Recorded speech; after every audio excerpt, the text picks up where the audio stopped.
Welcome back. We just heard from a Democratic lawmaker on the government shutdown. Now let's get the view from the other side of the aisle. Joining me now is Republican Congressman from South Dakota, Dusty Johnson. Thank you so much for joining me. I really appreciate it. You just heard Congresswoman Dean make the case. Republicans control the White House, the House, and the Senate, that you all own this shutdown. What say you? How do you respond to her? Well, Madeline and I were elected at the same time. We're classmates. And Kristen, just at the top, I got to tell you, I was awfully disappointed by that rhetoric. I mean, we are in a country that where polarization grows, that has resulted in violence. And I think it's pretty irresponsible to try to tell your viewers that Republicans, quote, want to hurt Americans. She knows that's not true. She's a liberal. I'm a conservative. We have different opinions about when and where we should negotiate these COVID-era subsidies. Like, reasonable people can disagree. And when she hangs a label, an attack of cruel, not only on Republicans, but on her Democratic colleagues like Jared Golden and Catherine Cortez Masto and John Fetterman and Angus King, I just think this is not a way to get a deal. It's a great way to divide America, but it's not a very good way to govern. Congressman, since you raise it, let's talk about exactly the point that you're making. These subsidies, they do expire at the end of the year. We also know open enrollment starts November 1st. Why not sit down with Democrats and hash out a deal with them now as a part of this spending package, given that you need their votes in order to get this over the finish line in the Senate?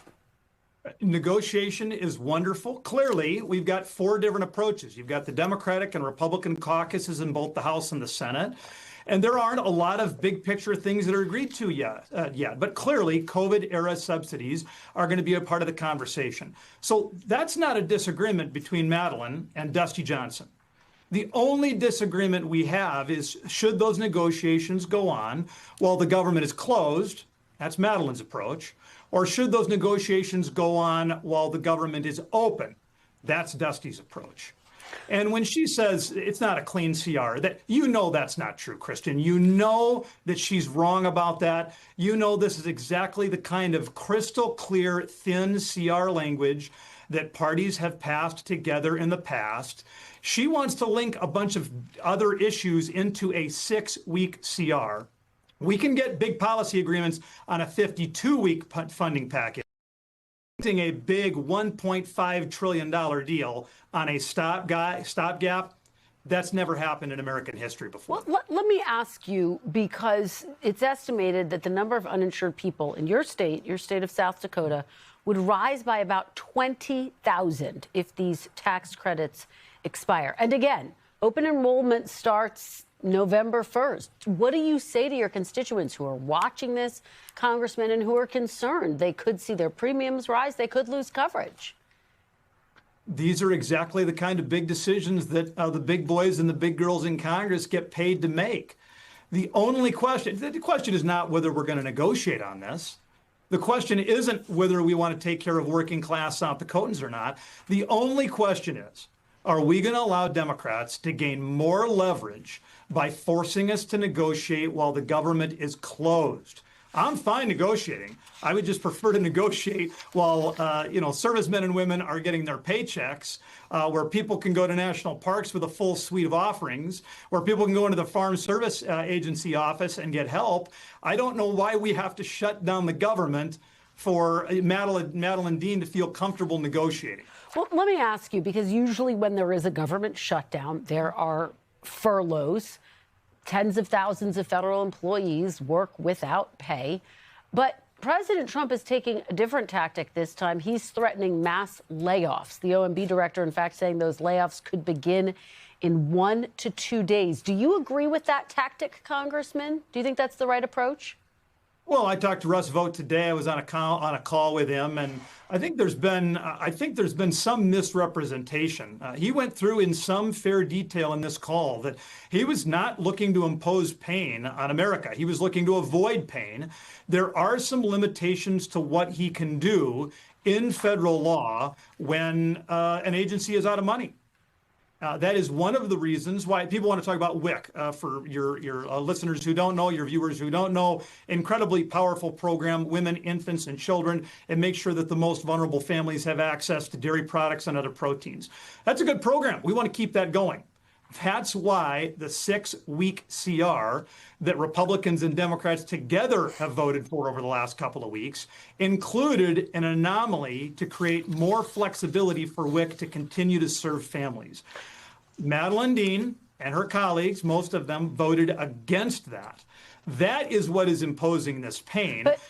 Russ Vought and others are trying to do what they can to manage that pain best they can. But you're saying... One other quick thing, because Madeline said, oh, Republicans have the House and they have the Senate and they have the White House. You know, why can't they just fix this problem? She knows the answer to that. She knows there's a filibuster in the United States Senate. She knows it takes 60 votes to pass almost any bill into legislation. Yeah. Congressman. She didn't mention that. She's rhetorically trying to play the blame game in the shutdown. And Kristen, I know that's what we do.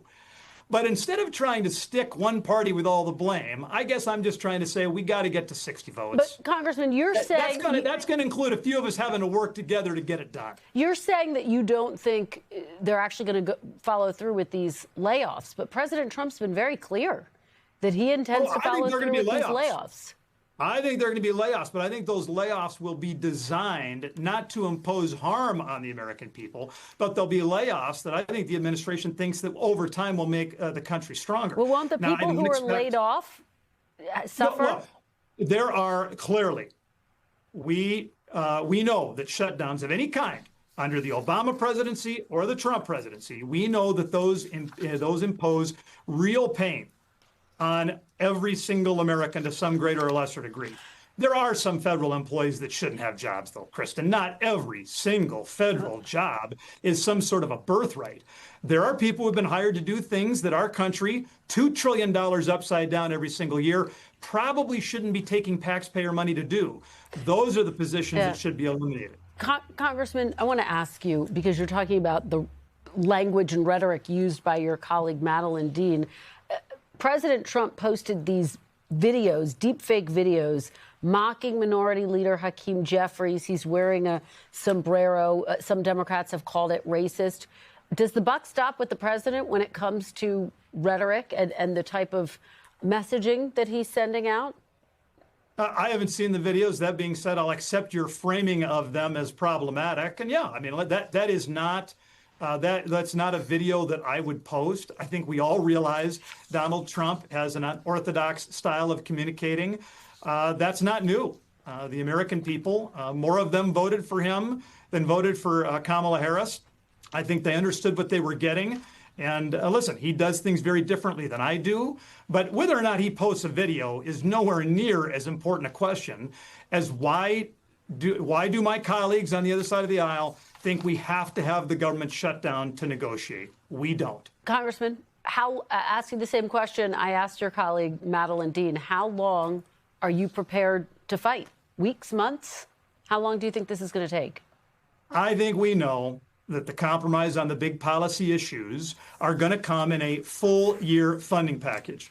That's where they always come down. How long will it take, Congressman? Oh, you're going to have to listen. You got to ask holdouts like Madeline Dean. Dusty Johnson has voted to keep government open. Most all of my Republican colleagues and a few of Madeline's Democratic colleagues, we have all voted to keep it open. We are not the holdouts. Do you rule out voting for a measure that is linked to an extension of these Obamacare subsidies? Is there? If they want to keep the government shut down until we continue to give COVID-era subsidies to Americans making 500, 600, 700% of the poverty level, they are not going to have Dusty Johnson's vote to give COVID-era subsidies to people making 700% of the poverty level.